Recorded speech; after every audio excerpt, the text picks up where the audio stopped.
There was a series. So the now defunct Canadian Council on Learning had funded some early podcasts, and they're still online. And I mean, I can share them as a resource. And they were essentially early conversations. So that would have been 2007.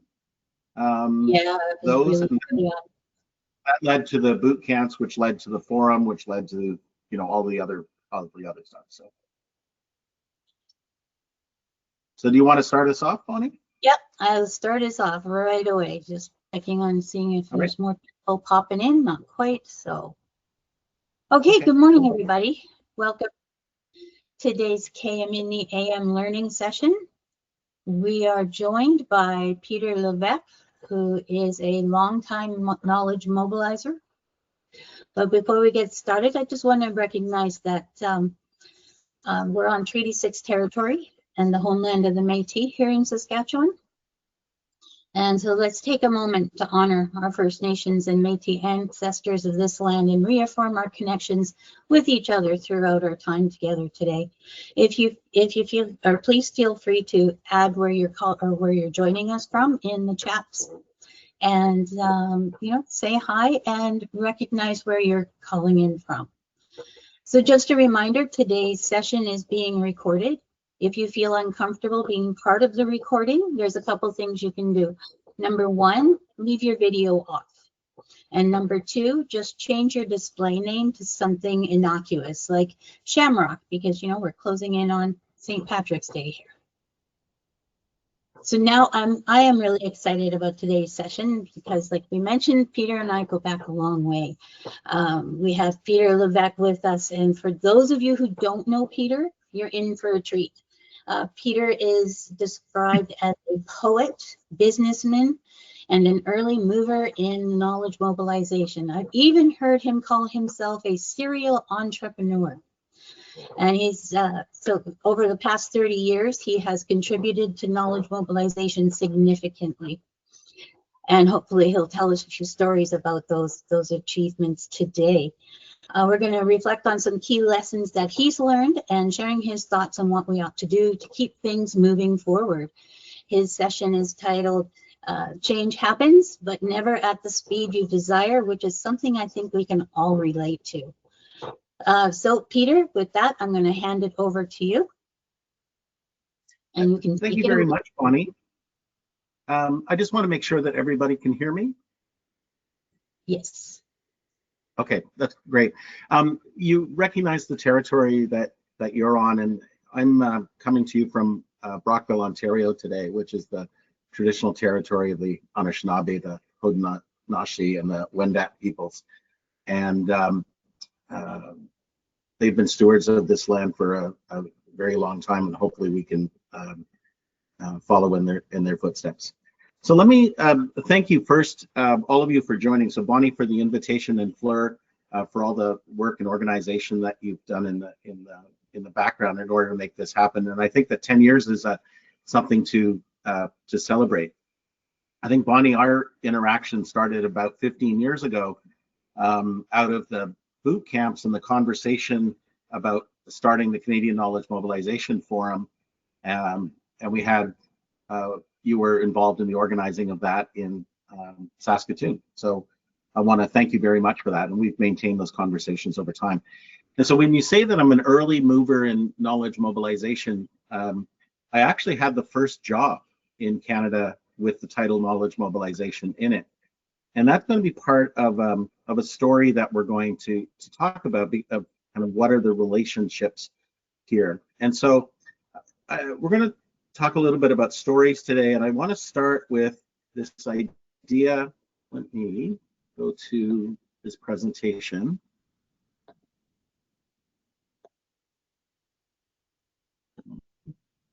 I think I can go.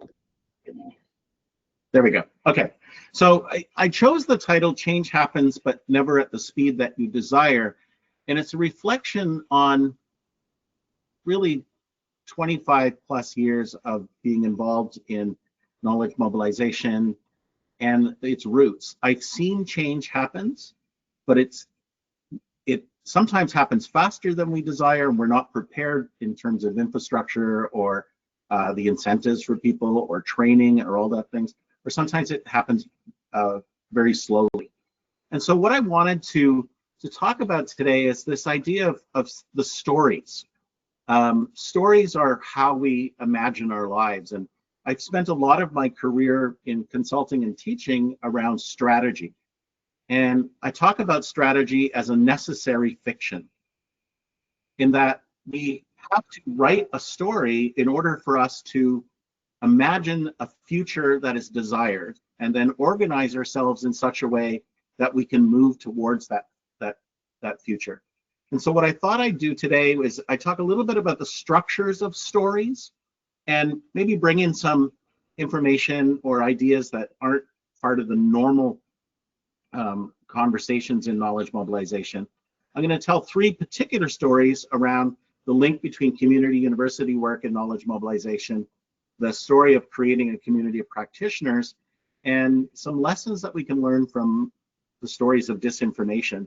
And if we have time by the end of this session, let's talk a little bit about future horizons, the role of artificial intelligence. And I know, Bonnie, you've been doing quite a lot of work with that. This idea of corporations versus government, and what that means to the type of work that we're doing. We just saw recently with the new government in the United States cutting all funding for cancer research. What does that do, right? And then climate change, which is always the big one. So hopefully we have time to go into that. And so I just wanted to share where I am today. I went for a walk earlier this morning, and this is the view down on the St. Lawrence. And it's a bit of a metaphor between Canada and the United States, in that it's a boundary. So what we're looking at is Morristown, New York State, across the river there. So let's start with this. Yeah. You've got your full screen sharing on our screens, and yeah. So if you could maximize your PowerPoint, because the slides, we can only see the first slide, and then we see the rest of your slides down the side. Oh, that's interesting. Okay. That's not the view that I have. So let me stop sharing, and I'll go to the slideshow view. Okay, so what do you see now? Just your face, which is beautiful. Oh, okay. Well, thank you very much. Like I said, I haven't used this before, so let's try this again with the window.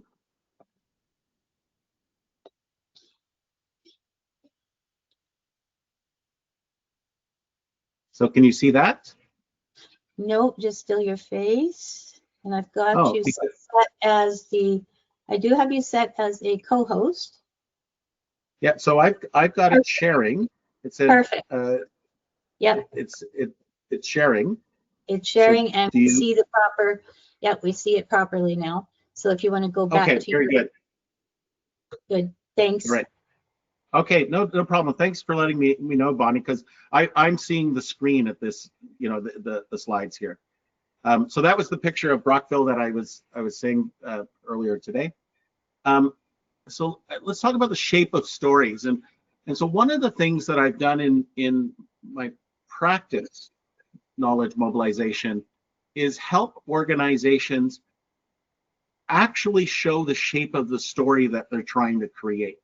And what I mean by this is that there's a narrative line that all of us are involved in creating when we're doing our work in knowledge mobilization. And so often when I first started, I would talk with researchers.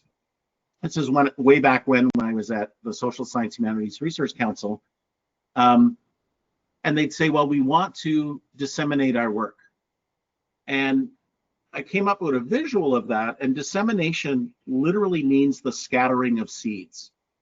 And so if you can imagine what the scattering of seeds look like, you can spread something quite widely, but if it doesn't land on ground that's going to promote growth, it's unlikely that it's going to happen. So then we would start with the story of, okay, if we're going to disseminate, then what kind of conditions are we looking at creating to ensure growth?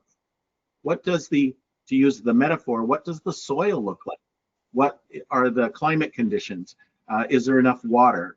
Who's going to tend to this? And so we'd use that metaphor and then work through the shape. And one of the resources that I really like is, this is actually from the master's degree work of the famous author Kurt Vonnegut. And I really like Kurt's work, but this is one of, he's got dozens of these shape of stories, but this is kind of the line of a lot of the works that we see in fiction, right? So one of the classic one is called The Man in a Hole. And so a character with a routine life experience, ill fortune, works through the issues and rises to a higher level of good fortune. And that's the classical happy ending. There's the boy meets girl, where you discover good fortune and you're up, and then there are struggles that they run into, and again they work their way up, and it's a happy ending. Cinderella is a version of that where there's all of the steady rise, from a terrible situation to the climax of meeting the prince at the ball, the downfall when her carriage turns back into a pumpkin, and then the rise, again a happy ending. And that's actually emulated often in the New Testament. The from bad to worse is like Kafka. It never gets better, and that's the line of the story. The which way up one is again this kind of this ongoing struggle.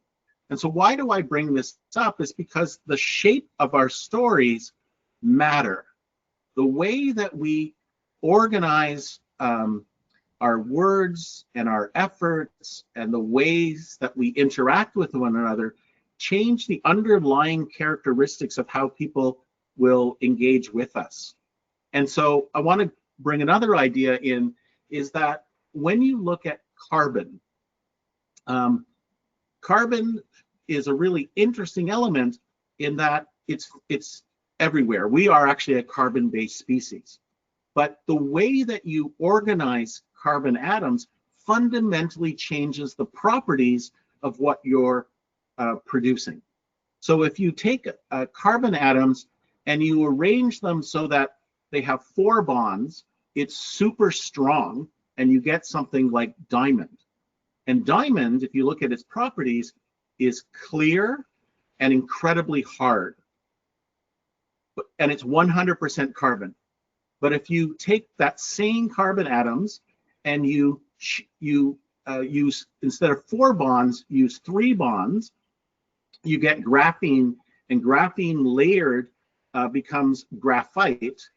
And the properties of graphite are significantly different than diamond in that it's opaque and it's soft. And if you put pressure on it, instead of cutting through a surface, it actually spreads itself on the surface, and that's essentially how our pencils work. And so there's no difference in the carbon. They're both, diamond and graphite are both 100% carbon. What's different is how the ideas are, how the atoms are attached to one another. And this is a metaphor that I've used with clients over the years to help them think about what it is that they're doing, right? What properties do they want in their work? So I retired from teaching at the University of Ottawa in 2021, and at the beginning of COVID,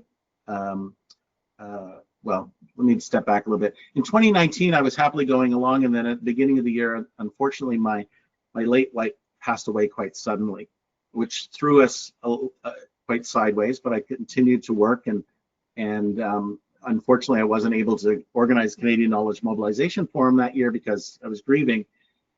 And 2020 was going to be the year of kind of coming back up. And I saw that Sylvia Urbanik is on the call, and we did a site visit in January 2020 to Pier 21 in Halifax for the organizing the next version of the Canadian Knowledge Mobilization Forum. And we all know what happened later in 2020 is that COVID shut us down, changed the way that we work. And so we were able to move online. And I want to take a moment just to thank Sylvia and all the people that were involved, Connie and David Fitz. But at that point, I handed the reins of the forum over to Research Impact Canada, and they've done a wonderful job since then. And what I've done is I've become a poet, and I write and I continue to do consulting, but again, from that strategy of how do we invent our futures as we move forward. And so I'm going to share with you 3 poems, and because their structures are different and the intent is different. So I talked about Kurt Vonnegut showing the shape of stories, and then I showed this metaphor of carbon atoms and how they're organized, and the characteristics become different. Poetry is really interesting because it shows different intent. And so here's an example of 3 poems that I've written, and one is reflective, and one is loving, and one is supportive.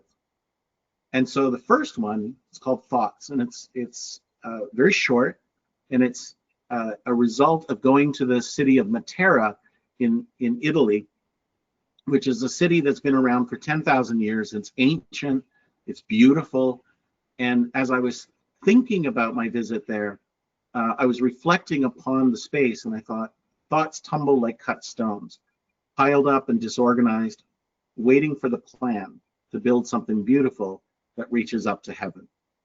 And so it captures a reflection. There's a structure to it that allows for reflection. My life is somewhat complicated in that I remarried last September to a wonderful woman who happens to work for the State Department in Washington, D.C. And so I travel a lot between Canada, the United States, and then I accompany her on travel to trips around the world. And so I was on the plane flying from Ogdensburg, New York, which is just south of Rockville here, to Washington, D.C., and I wrote Curves. And my intent here was a loving statement of, here I am, floating above the crust in heaven, my wings fully extended, heading south, to where my being will wrap around you like the sky wraps around the earth, your curvature guiding me home to that space we close between us. Again, I'm using the same kind of words, the same carbon atoms, but the intent is very different.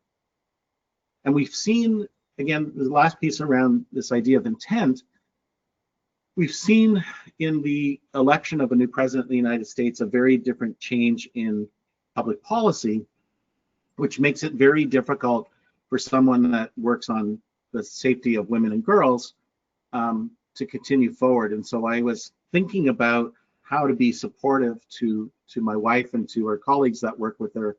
And this idea of grace came forward.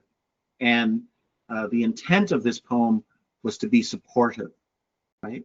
So there'll be opportunities today for you to show grace and help the divine needs of fellow creations of life that remains this fragile, evolving mystery of swirling bundles of energy manifested as matter, as people with hearts, hands, hungry and hurt, pleading for your mercy to kneel with them, to feel a connection to their lives and hopes, hope for the same as you pray for the strength today to show grace. And so this structure that I use in poetry is really focused on intent. And what am I trying to show forward? And that links, I'm going to link that out of poetry from the arts back into public policy, because a lot of us work in public policy, and trying to influence public policy. And this was a slide that I had used years ago with the Public Service Commission of Canada with their senior executives. And we were talking about this idea of how do we make decisions? And one of the challenges is that the people that are at the highest levels within organizations, the executives who execute, and we have to remember that the making of decisions is a somewhat violent act. And I don't mean that to be triggering to anyone, but the word decide has the same root as homicide, fratricide, insecticide, pesticide. To decide literally means to eliminate other options, and you choose an option and you move in that direction. And so it's the shape of how we tell the story that leads us to that decision depends on who's talking. And so I wanted to bring this up, in that if we look at academic research and the data that is produced and transformed into information and published as papers, in many ways, the decision makers in policy see that as plankton. It's necessary, it's the foundation of which the food chain is built on, but it's not necessarily where decisions are going to come from. And so as we move up this food chain, what we see are the stories that come from constituents and consumers and users. We see stories from the media, and we see how different forms of media change the shape of stories. Fox News and CNN don't tell the same stories on the same event. Breitbart and CBC don't tell the same stories, even if it's the same issue, right? So the shape is different.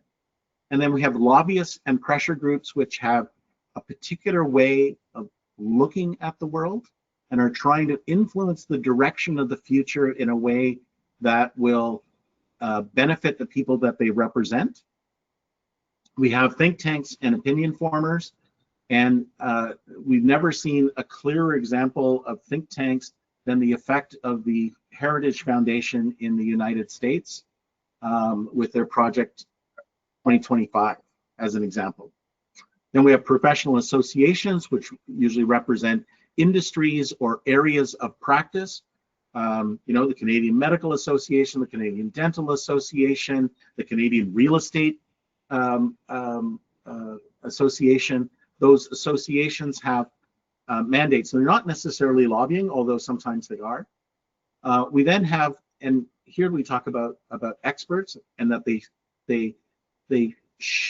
present a particular story, and they may or may not be using evidence, or they may or may not be using the talking points from other places. And then special advisors are the people that are closest to the decision makers. I once did a series of interviews with the deputy ministers of education across the country. And I remember in one conversation with the deputy minister from a province, he said, well, I can tell you what I don't do. I don't actually read the research articles. It's my advisors that read them.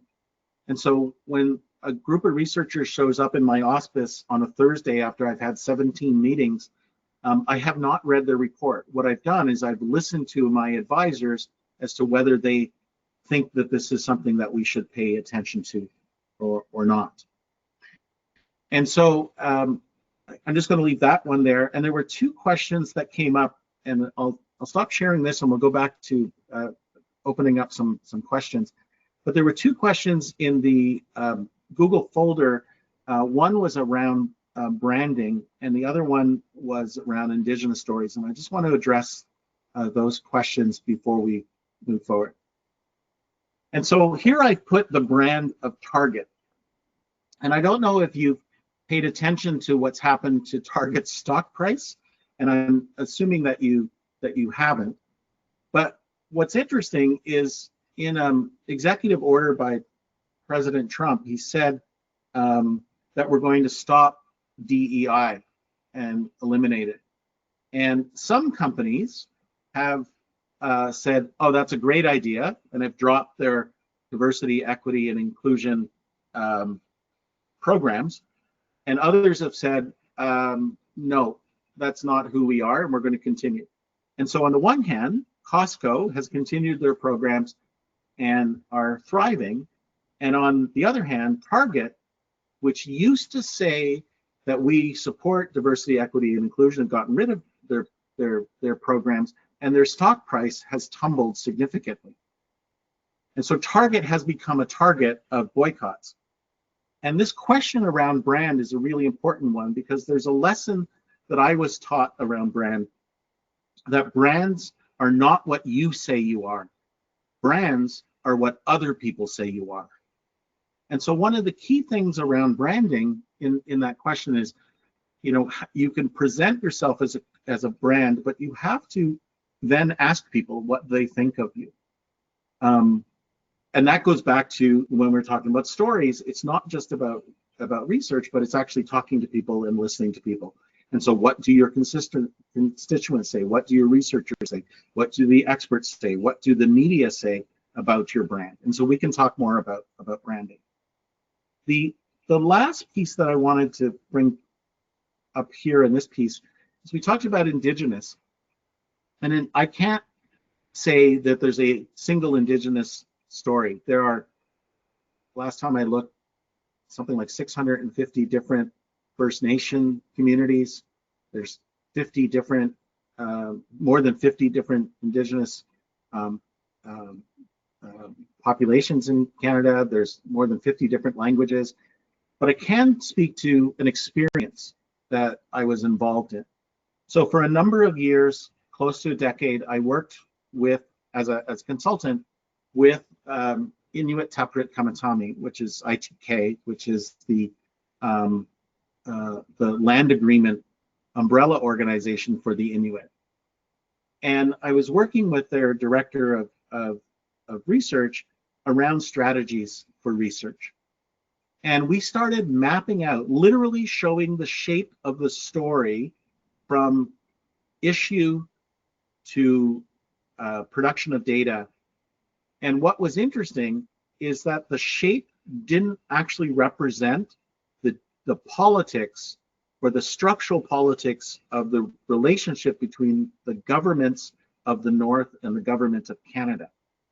And so what was happening traditionally is researchers from the South would go onto the land and they would do research, and people would be researched on, but they wouldn't necessarily receive a benefit from the research. And this became an issue over time. And so what ended up happening is we end up redrawing what the story should actually be. And what the story starts with is that the government of, say, Nunavut and the government of Canada actually come to an agreement. And then the government of Canada, through, let's say, for health research, through Health Canada, then releases money that goes to the Canadian Institutes of Health Research, which then run a series of peer-reviewed competitions, and researchers from hospitals and universities and research centers receive those funds, and they can do research. Well, it used to be that those researchers would just go onto the land. Now, there's an agreement that all research that happens in the North has to show what is the impact, the efficacy, the usefulness for that research for the people that actually live in those communities.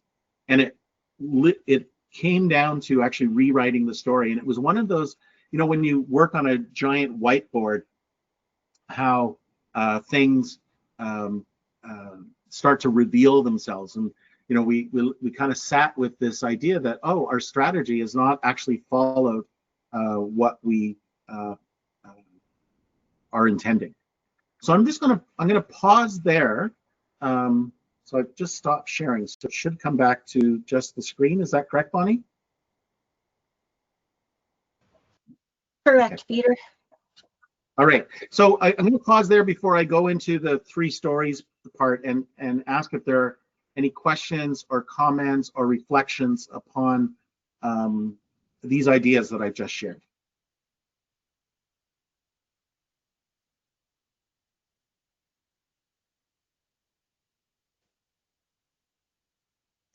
Fleur, please.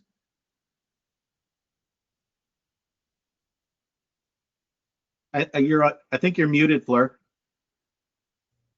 There we go. Okay, sorry. Now I'm ready. So I was just going to comment, just following up on your about Indigenous research and Indigenous stories. So CIHR now funds the Network Environments for Indigenous Health Research across Canada. So there are these research networks, really research facilitation networks, sort of in each province and territory. The Atlantic one covers the Atlantic provinces. So if people are interested in research with Indigenous people, they're led by Indigenous researchers, First Nations, Métis, Inuit people, and allies. So that's a good place for people to connect with in their territory or across Canada. And I'll just drop, there's a National Coordinating Center. I'll just drop the email or the website for that, so you can look up which one is in your territory if you're interested in sort of, looking at what's happening now. Because these networks, although they're funded around health, it's health very, very broadly, like health and well-being. And I don't think there's anything really research-wise that health is not involved in. So, okay. Right, absolutely. But what was interesting in that experience that we had with ITK, and this is before those networks were created, I'm going back maybe 15 years, in the redrawing of what their story was, it fundamentally changed the type of strategy and the type of relationships and the type of structures that led. And I think that that's a really important piece, that when we think about what is it that we're actually trying to accomplish, showing, we sometimes talk about map, the roadmap, and a roadmap is a good way of showing that. And I think that's why, one of the things I said, I can't say that there's one way of doing this, because there's so many different stories. You actually have to sit down with the people that are living them in order to figure out, okay, what is the best way to mobilize the best of what we know. Other thoughts or questions?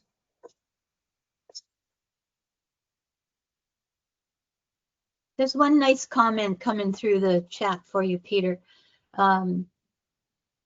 They're speaking about your poems, and it was noted that your poems are actually giving a human-centered approach to our work in knowledge mobilization, which I thought was really nice. Oh, well, thank you very much. Oh, I just brought up the chat here. Okay, lovely. Well, thank you very much. I wanted to bring that up, and this idea that, and it's linked to to the title, this idea that change happens. Sometimes we are the agents of change, and sometimes the change happens to us.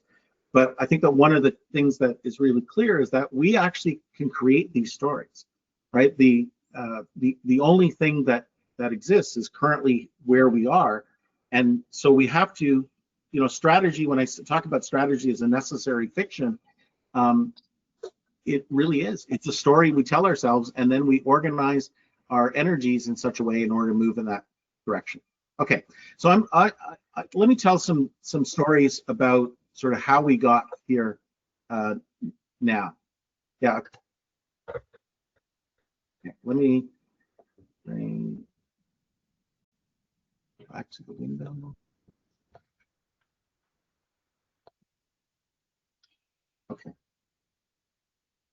So let me start with, so the picture that I'm showing here is not showing on the screen there, Peter. It's not showing. There we go. Perfect. Okay, so it just looks like there's a delay. So if you look at the date, March 11th, 1999, and so these were notes. I can't show the whole thing because they're notes from a government meeting, but they're little pieces. And this was my notes from the meeting around the Community University Research Alliance program. So I want to tell you the story of how knowledge mobilization and community university research are fundamentally tied together. My background, I'll give you a short piece. My background, my education started in science, but I got really interested in the economics and social structure of science. And so I started in biochemistry and ended up in sociology and economics, and found myself in population health. But fundamentally, as Bonnie said in my introduction, I'm an entrepreneur. And what I mean by entrepreneur is not that I love to make money, although, you know, making money is fine, is that I like organizing and risking and managing for a purpose. And so I've done that in the business world, and I've done that in government, and I've done that in civil society. And I was hired at SSHRC in 1998 by the late President Marc Renault. And Marc Renault had been involved in changing the structure of research output in the province of Quebec. He was a sociologist from the University of Montreal, and I say was, he passed away last year. And he fundamentally believed that research has to have community benefit in some way. He worked mostly in healthcare, and when he was appointed as president of SSHRC, he wanted to emulate the program of service à la collectivité that existed in the University of Quebec system. And so this portion that universities are, they have three mandates: to teach, to do research, and to provide service to the community. And he wanted to make that link more obvious.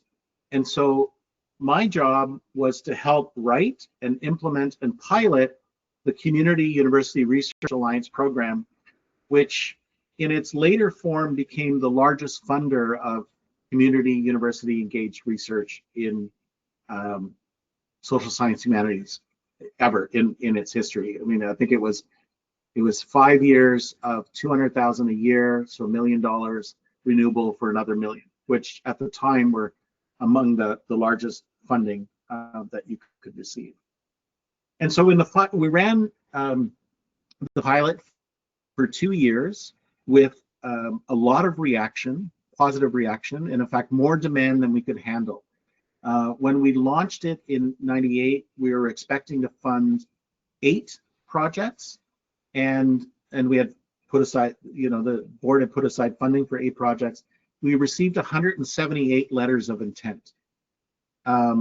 And so we were able to find new money and raise the number of projects that were funded to 22, but a kind of a terrible success rate.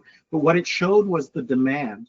The other thing that it showed was the number of people that were working in community engaged research, participatory action research, community-based research, across action research, service learning across the country. There was just lots of activity that was going on. So we ran the pilot for 2 years quite successfully, and then we paused it to do an evaluation. And that evaluation found something quite remarkable. What it found was that the speed of research slowed down, but the speed of implementation went up. And so the research process was slower, and the number of publications were fewer over a period of time, but the number of implementations and policy recommendations and program results actually increased. And that evaluation report led to the continuation of the Cura program for about 10 years, and then eventually it showed up in other things. But it also led to the creation of the knowledge mobilization. It was actually called Knowledge Products and Innovation at first, was this idea that we are going to engage in knowledge mobilization. And so Marc Renault, in his wisdom, said, you helped design this Cura program, we'd like you to help design what knowledge mobilization is going to mean in Canada. And so Pamela Wiggin was made the vice president of knowledge products and innovation, and I was the deputy director. And those were the first two positions in Canada. And we went across the country and started talking to VPs academic and VPs of research in universities across the country saying, we're doing knowledge mobilization now. And this is the early 2000s. And their first response was, that's not our job, for the great majority. And I came back from all of these meetings. I think I had 50 to 60 flights, and said to Mark, I said, it's kind of a failure. We've only identified 7 universities that are really gung-ho, really willing to kind of move forward on this. And he said, that's great. You've identified the early adopters. And then he showed me the shape of implementation. The implementation curve, and we've probably all seen the implementation curve. The implementation curve shows that there are early adopters, there are innovators that are already doing it, there are early adopters, there's an early majority that come on board, a late majority, and laggards. Simon Sinek says that the laggards are people who only buy touch-tone phones because you can't get a rotary phone anymore. And so what he said is that you've identified the early adopters, so let's work on those. So there's a direct relationship between community university research and knowledge mobilization. And so that first story is actually important because knowing the where this comes from and the intent is important to understanding where did this come from. And really what it was about that speed of implementation. How do we go from identifying a problem within a community to discovering potentially a solution or a better program or an alternative to the process that is going on now. So I'll move to the second story, which is the creation of a community of practitioners. So this was the early 2000s when we started knowledge mobilization at SSHRC. An analog to the Community University Research Alliance program at CIHR was the Community Alliances for Health Research, CARS. It didn't get through its pilot stage. It got transformed into other things, into other networks, but there was this movement in the early 2000s to engage, to do more, to move. There was this movement, and we called it many different things. We called it knowledge mobilization, we called it knowledge exchange, we called it implementation science, we called it knowledge transfer, knowledge translation. In business, they called it now knowledge management. But there were all sorts of people in different positions working on this. Some of them were in government, some of them were in industry, some of them were in civil society, and they were mostly working within their own sectors. And so I stayed at SSHRC until the end of 2004, the beginning of 2005. Mark Renault had come to the end of his term, and there was talk about pausing knowledge mobilization activities because they weren't fundamental research. And so I ended up accepting an invitation to go work at the Children's Hospital of Eastern Ontario at a new Center of Excellence on Child and Youth Mental Health. And we began putting in processes and structures to train people to engage in knowledge mobilization. We wrote manuals and toolkits. I remember there was an article that I wrote explaining some of the new tools. It was called You're Blogging My Wiki, which was the use of podcasts and other tools, social media, to help share information and research about child and youth mental health. And it was interesting. I did that till about the end of 2007, and there had been demand to help support other organizations in other sectors. And so I launched a consulting company in 2007 called Knowledge Mobilization Works. And I had really an incredible diversity of clients, everything from transport to fisheries to occupational health and safety to education, early childhood education, suicide prevention, well-being, you name it, right? Just a broad range. And so I worked on consulting projects. I started identifying with other people in these conversations within chat groups and working groups. We said, you know, there was gaps in some knowledge. And so I started organizing boot camps for training. So we do something like HR for knowledge mobilization, leadership for knowledge mobilization. And those were held in different cities across the country.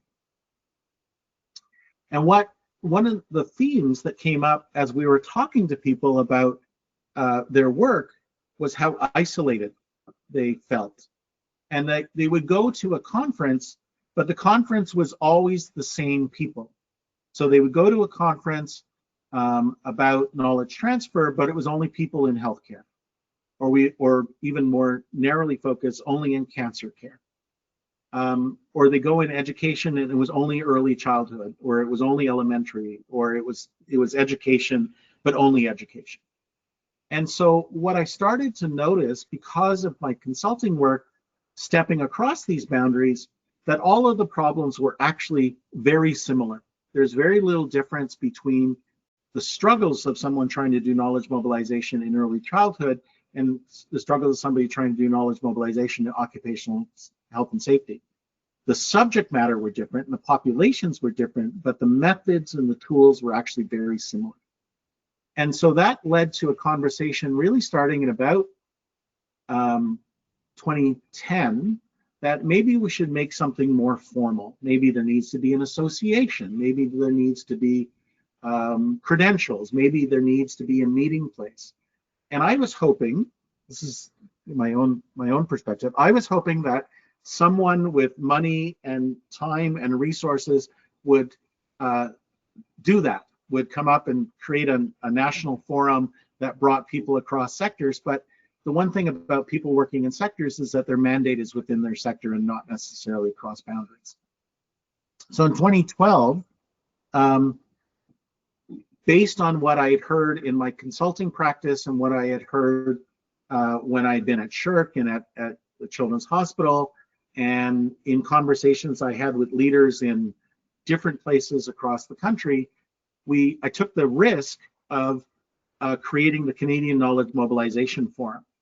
I wrote a personal check for $25,000 to the hotel to rent out the ballrooms and the meeting rooms and catering, and I put out a call on the web and social media to come. And I was thinking, well, if no one comes, then I have an expensive catering bill and lots of leftovers, but people came. And what was really interesting is that in that very first meeting, there were people from 18 different sectors: agriculture, as I mentioned, agriculture, forestry, national defense, and they were all talking to one another, and they all discovered that the problems that they were working on were very, very similar. And that led to the question at the end of the conference: should we do this again? And unanimously, people said yes. And so during that year, we founded the Institute for Knowledge Mobilization, whose sole purpose was to support the forum. And we then had a forum annually until COVID happened, and now it's biennially. And there's some important pieces in terms of the structure of creating that forum. One, I wanted it fundamentally to be a collective activity that the practitioners co-constructed. And so the picture here of NOMO, which is short for knowledge mobilization, became a bit of a mascot, right? And people would take pictures of him. but it also indicated that we were having fun, that we were getting together to share practice. And that idea of sharing was really important. That we created in the design of the forum, the structure of the stories that we're trying to tell, lots of spaces where people could talk to one another. When we asked people to send a contribution, right? So we never asked people to submit. There were no submissions to the Canadian Knowledge Mobilization. There were contributions. And that's a really subtle piece, but our intent in saying contribution versus submission was to say, we're actually co-constructing this together. This is not me in control of you, that you're not submitting to me, in that you are involved in creating something that is of our collective benefit. And I think that that's actually one of the core success pieces, is that the way we designed the forum right from the beginning wasn't about owning it. It was about creating spaces where people can share what they know, so that we're all increasing the value of our work. And that original intent was carried forward when I felt in 2019, after the loss of my late wife, that I was no longer really in a position to take on the burden and the risk associated with this, doing this alone.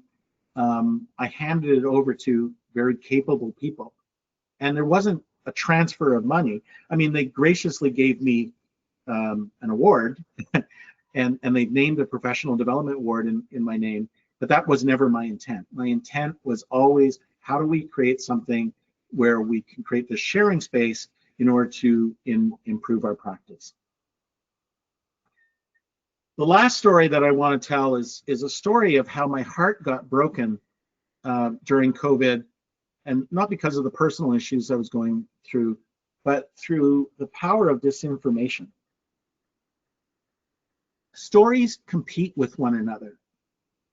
When I would work with university researchers, one of the slides that would unsettle them quite a bit right at the beginning of a presentation is I would show a slide that said, no one, let's be clear, no one is more interested in your research than you are, period.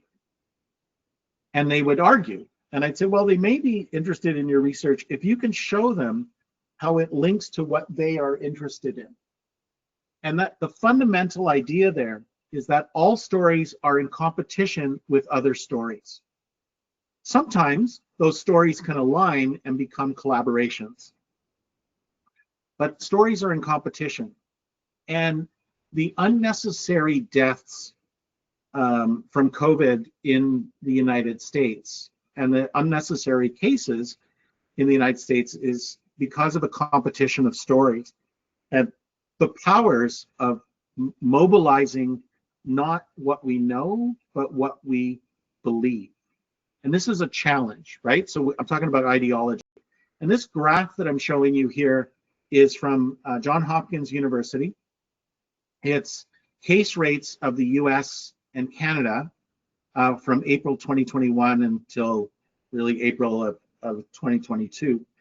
And if you notice the difference, so I chose case rates because they're comparable, right? Usually when we look at the United States, they're about 10 times our population, so they should have 10 times of whatever we're going through. So what you see is the case rates, which is the number of cases per 100,000 on a rolling 7-day average. And at the beginning here in 2021, you know, this is after the first spike in 2020, the cases had dropped almost to nothing. Canada continued with its vaccination programs and masking and social distancing, and you can see the case rates, you know, peaked at just over 100 cases per 100,000 in January 2022, whereas the United States hit 250. So 3 times, you know, the case rate should have been similar, but in fact they're increased by a significant amount. And the challenge here, one of the things that I'm looking at here is the competition of stories and the competition of ideologies. And that's one of the things that when we think about knowledge mobilization that we're always running into is that no matter what story we tell, it's going to be in competition with the stories that other people are telling. And so how do we create stories that are as compelling as possible, that touch us in such a way that we are motivated, incentivized, and supported in order to move forward with that. And so one of the ways that I would link poetry, and this is before I started working quite actively on poetry, and by actively, I've actually published 8 books and I've written another 3 that are in editing right now. Before I started doing that, I used to describe knowledge mobilization as an act of love. And what I mean by an act of love, I'm not, I'm not talking soft. What I'm talking about is how do we take the very, very best of what we know, whether that's from research, assessed practice, evaluation studies, traditional knowledge, and make it ready for other people to use so they can create value in the places that they are most concerned about. And that can mean many different things to many different people, but the way we do that is going to be in competition with how other people do it. And so we see this being a Canadian, spending quite a lot of time in the United States during this period is really interesting, because what I see are these echo chambers of people that don't actually talk to one another. And if you step back and show their stories, they're quite they're oppositional, right? They're dystopias versus utopias, and it reminds me always that just because we've done the best research and produced in the highest valued journal, the highest impact journal, doesn't mean that it's going to affect change, because other factors may be what people are listening to. So I'm going to pause there before we go into any of that future, but I'm just wondering, I'm just looking at the comments here. Heather, your comment about the only constant is change, and I think that even goes back to Heraclitus, right? In that, right? Like it's absolutely, change is constant. It's just not necessarily in the direction that we desire. Oh, you applied to the Cura program, but were not funded. Well, you weren't alone. That was actually the majority of people that weren't funded. It was a hyper competitive program, but it really showed, I think it was a really important marker, I think, in Canadian research history, because it showed how much of that work was actually already going on. And it's actually what led to the launch of knowledge mobilization. Heather has her Heather, hand you've up. got your hand up. Yeah. Yeah. May I ask a question, Peter? Sure. Yeah, thank you so much. I'm really appreciating this. In addition to the nostalgia about not getting funded in the Cura program, but both story 2 and story 3 raise a question for me, and the question is how much of the impact of a design of a story or a program that has a story arc to it, how much of that depends on the person telling the story, right? And so, like in communications, they always talk about who is measuring this, who is bringing the story. That's well understood. But you getting the Canadian Knowledge Mobilization Forum going, that someone else with that great idea might not have been able to get that going because they might not have had the networks that you had, right? Research Impact Canada is maintaining it because David Phipps has really great networks and is very well regarded and respected. Whether that will transition to someone else when David retires, those are things I worry about, is like when the story will only last so long depending on who's bringing that message and who's carrying the ball. Yeah, so I agree with you. I mean, I think that, David and I actually talked about this, in that we used to use each other all the time in terms of supporting each other's activities. So he was within a large institution within institutional networks, and I was just slightly outside of them. I had been inside them. I'd been in universities, I'd been within the Research Council, but I'd also been in the, it's funny when I visit Ottawa or Toronto, and I can go by and I go, I've been in that building and in that building and in that building and in that building, because I've been in all of those places. And so I think the networks were important. I think I don't know how much the importance was of me, but I think there was a piece in that I was in the right time and the right position to take the risk, and I had a lot of people behind willing to support. And so one of the things that was clear with the forum was it wasn't the Peter and David show. And in fact, David and I talked about that. Let's make sure it's not the Peter and David show. And so we made sure that there were lots of opportunities to people being sponsors, to sit on selection committees, to make sure that the stories that needed to be told were being told and not being filtered out by us. So I think that you're right. I think that my networks and the timing within history was important, right? That I'd been at the, I'd been involved in creating the Cura program, been involved in the evaluation of it, being involved in knowledge mobilization. So I understood the earth in which we were growing something, right? Like there was, to use that metaphor. But it also was really important to make sure that, people could get involved, that it wasn't seen as an exclusive, but an inclusive one. And I think, in Toronto, which had been the largest one, the one that we had at Sick Kids Hospital, I think we had 27 sponsors, which is kind of unheard of in this kind of practice space, but that was by design. We really wanted to say, look, this isn't about, having a large corporate perspective. It's about making sure that the voices that are working on these issues are involved in the conversation. And so we tried very much to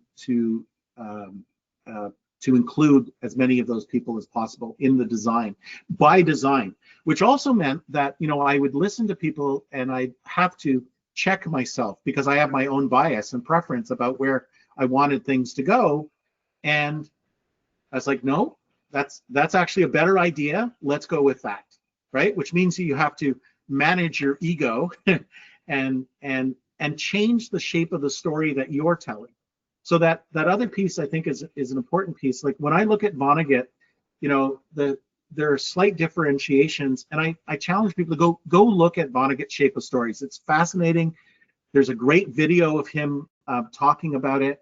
But what I found from my consulting practice is that whenever I would sit down with people and we would map out, the vision, mission, goals, strategy, tactics, outputs, outcomes, all of that kind of stuff, all of that strategic planning stuff, it always starts with what is the story we're trying to imagine, right? So a vision statement's a necessary fiction. It doesn't exist yet. We are going to, this is who we are as a group of people in order to create that. And that said, I think the shape can change over time based on what's happening to us in the ecosystem around us. So thanks for that question, Heather.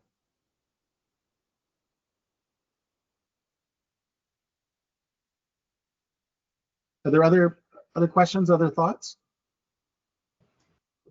I have one for you, Peter. So Okay, you talked about the narrative structure.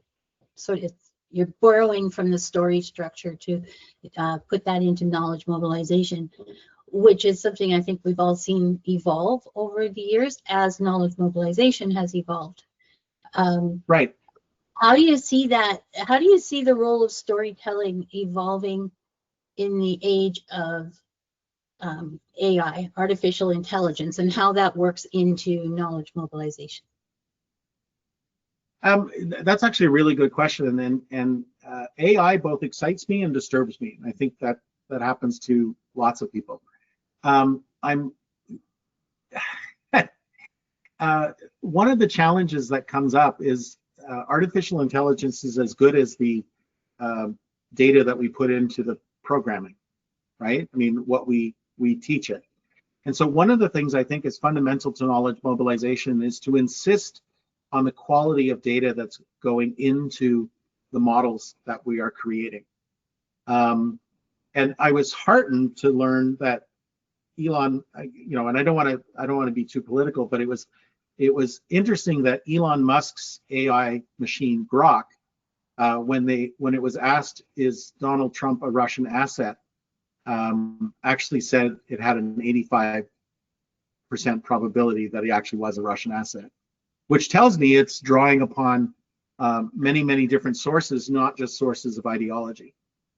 The challenge that I see with artificial intelligence is that the critical thinking that is necessary for us to evaluate and assess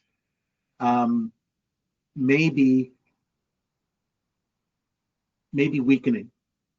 And so that people will ask an AI engine to give them an answer, and they'll just take that answer as the truth, as opposed to one possibility that may or may not be supported by high quality research evidence. And that's my fear. And I think that part of the role around people who do knowledge mobilization is to maintain their critical thinking skills, maintain their evaluation skills, maintain their strategic priority skills, and not just accept what comes out of an engine. I think that it's a useful tool, but it's not the only tool that we should have in knowledge mobilization. So that's my perspective, and I would love to hear other people's perspective on this, as what they see their role, and how artificial intelligence can help them or support them. So I deal with several communities, right? I deal with academic communities, I deal with nonprofits, and I deal with writers. And Right. You are in a unique position to understand all of those.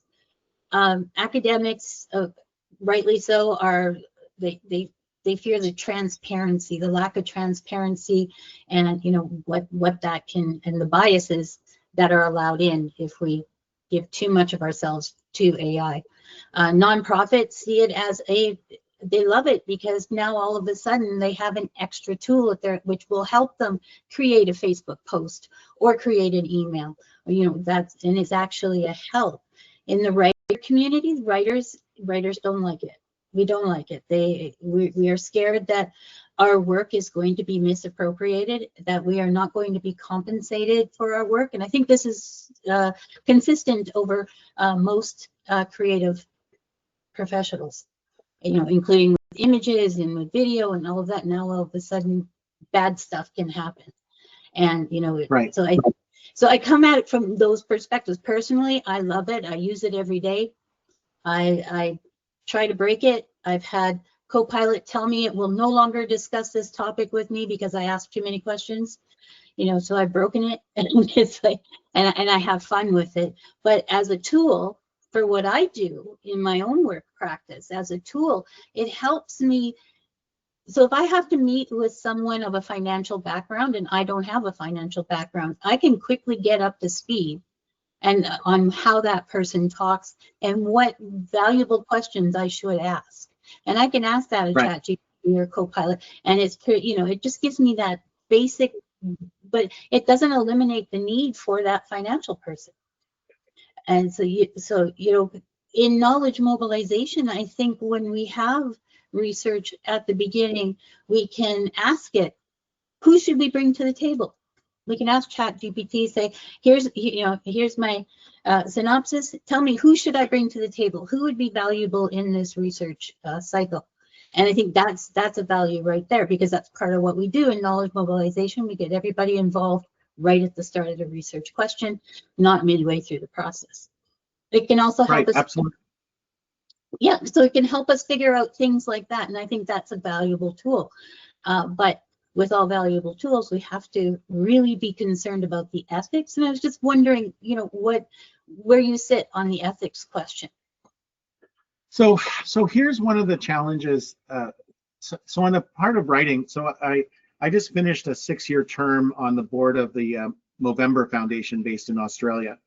And I was at a meeting in Melbourne, Australia in the spring last year, which was my last meeting, and someone asked me, "Are you concerned about artificial intelligence and your poetry?" And I go, "No, I write because I want to understand what I think about something." And so when I write, it's actually not I'm not writing for commercial reasons.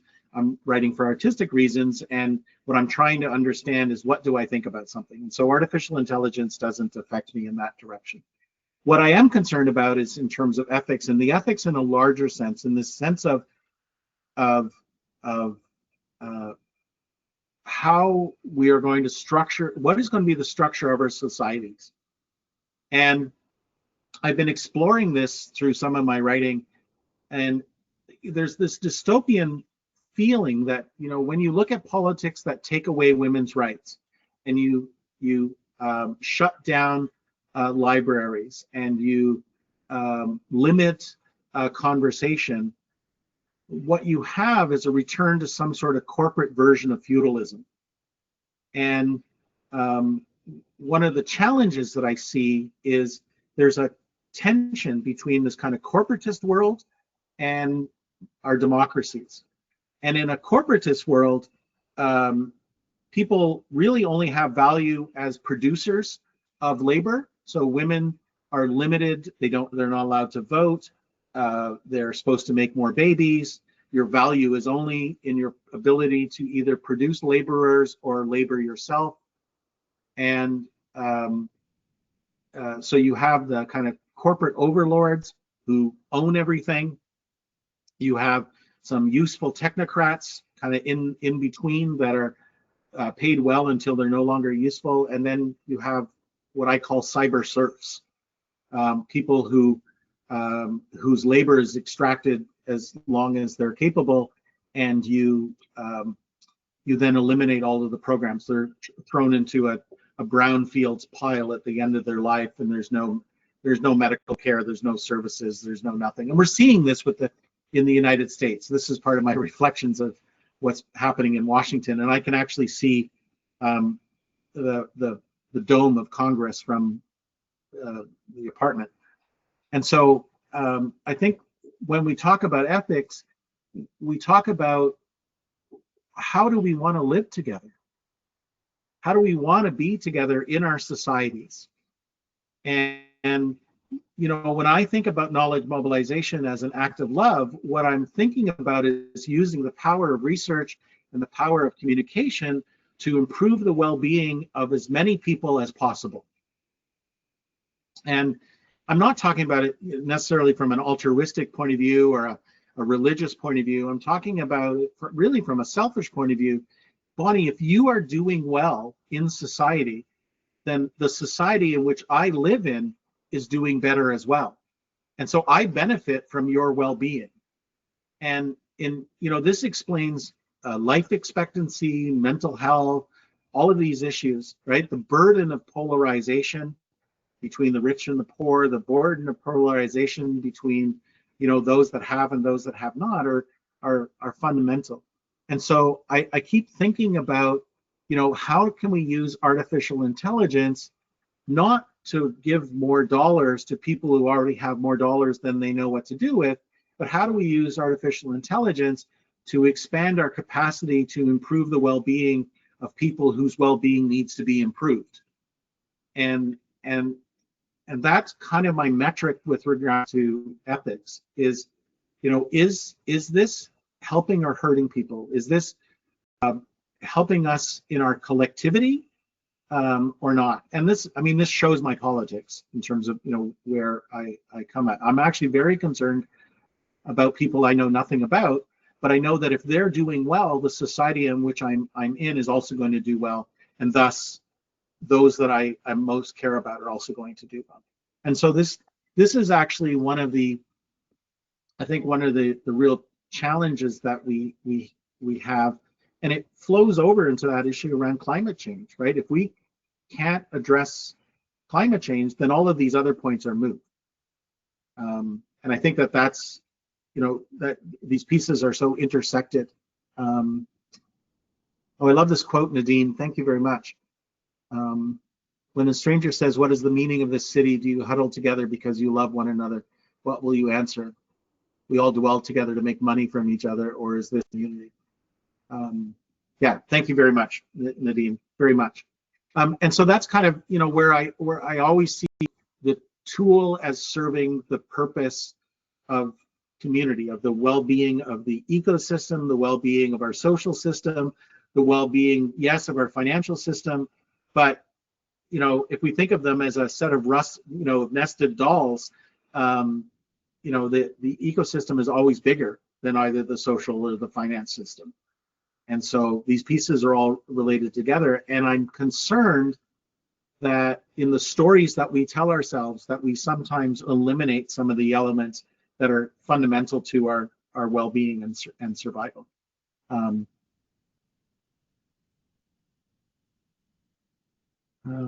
well-being and yeah, absolutely, Heather. Thanks very much for that comment. It was very much a part of the Marshall Plan, and I feel absolutely that you're right, that this idea of mutual benefit is other. And so I think that we are, you know, there's this Chinese curse that says, "May you live in interesting times." And so interesting times are both a blessing and a curse. And I think that we're living within those. I had a conversation last night about, you know, what is the meaning of the French nuclear attack submarine showing up in Halifax Harbor yesterday? And, you know, is that a NATO sign to Russia and his agent and their agents that, you know, NATO is not done yet? So who knows?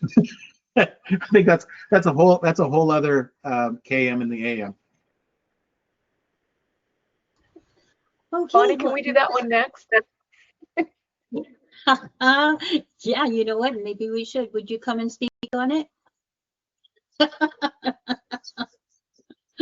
Oh, well, Peter, this was a great hour and 15. I am so glad, so happy that you came to chat with us, because, I mean, Fleur and I began our careers early on in knowledge mobilization, and part of what we wanted to see was to have the experts come and talk to us here in Western Canada, because the training wasn't really available then. So we created what we wanted to see, and we are going on 10 years now. KM in the AM. I'm very proud of this, and I'm proud of it because of our members and the diversity of membership that we have. There's over 300 of you, and I appreciate each and every one of you. Fleur, if you'd like to pop in and say something, feel free. But Peter, thank you. This is fully recorded, and you all will have access to the recording shortly. I don't have anything really other than to say thank you to Peter and to everybody that contributed today. And yeah, it was a great session. Well, thanks very much for the invitation. You should be really proud of what you've done. And I think that, you know, this community of sharing and learning from one another just makes everybody better. So well done. Thank you. Excellent. All right, well, we'll let you all get to the rest of your day. And I'll be sending up the recording in the next day or two, so watch your email. All right, talk to you soon. Okay, bye, Peter. Bye-bye.